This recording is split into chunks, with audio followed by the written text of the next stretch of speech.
earthquake, it's not the fire, it's not the driving wind, it's the tiny whispering sound. And that really sets the table for us in many ways. We all would like to hear the angels singing, and we all would like to hear, great chants happening, especially as we're discerning vocation.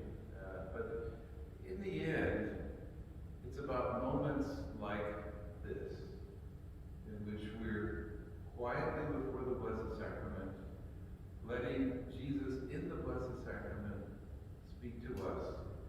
And most of the time, it's going to be in that tiny whispering sound. It's not going to be an earthquake. Although, I don't want to limit God's possibility of speaking to us, but most of the time it is in that tiny whispering sound.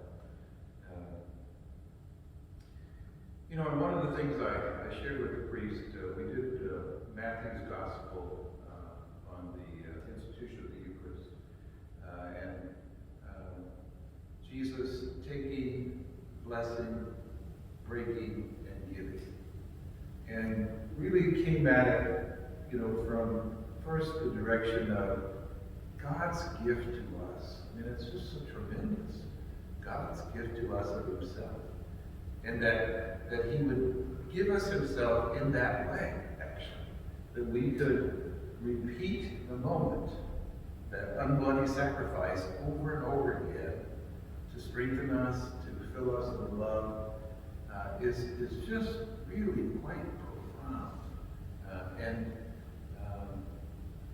And the experience of that, we call it miracle every time we celebrate Eucharist. And even in a moment like this, we are kneeling before a miracle. Because in this moment, we are before heaven. We are before God. Jesus sharing heaven with us. Jesus sharing the great, great love that he has for us. In himself personally. It's just really amazing. And then too, for us to reflect this, as we did on Thursday as priests, and you as seminarians, that we call to enter into that very special moment of heaven. We call to be in that special moment of Jesus giving himself to us. And we get a chance as priests to take as he did, bless as he did, break as he did, and give as he did. It really is a wondrous, wondrous moment of miracle, really. And then the thought that we get to hold the miracle as priests. We get to be the alter Christus in that moment, and asking Jesus to truly be there in his body and his blood on the altar for his people. It's really amazing, and one that needs to be celebrated. I had a brother priest, he was a very young priest, just ordained, and he was stationed with me, and he'd been ordained for 37 days when he came to the parish, okay? And at that point, I had been ordained 37 years. And the people, of course, enjoyed the distinction. But he figured out at that point how many masses I had celebrated. And it's one of those programs, anyway, you guys know what I'm talking about. So at that point, it was way over 18,000. I'm over 20,000 now. But to think about that I've had the privilege of celebrating that miracle over 20,000 times in the last 43 years. Wow.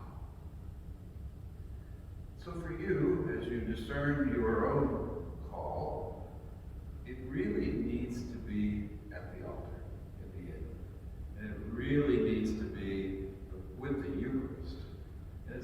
much the action, okay? Jesus has promised to be there.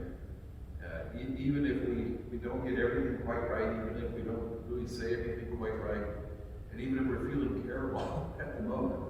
I know John knows what it feels like to be COVID plus.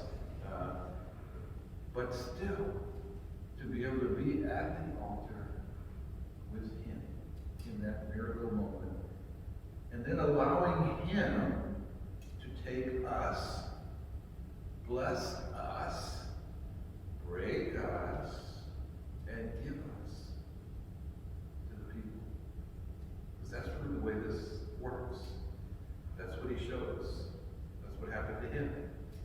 That's why he died on the cross. But it's in that moment of Eucharist that the miracle really happens. So in our next few minutes of silence, let's just be present to the miracle. Be present to the gift of heaven. Be present to the gift that Jesus has given us of himself, very personally to each of us. And then let's bring that to our discernment and vocation. Let's bring that to discernment. And you're right. There's nobody in the church right now worthy to be a priest. And that concludes me. But he's promised, if we're faithful, he'll be there. He'll be there, no matter what.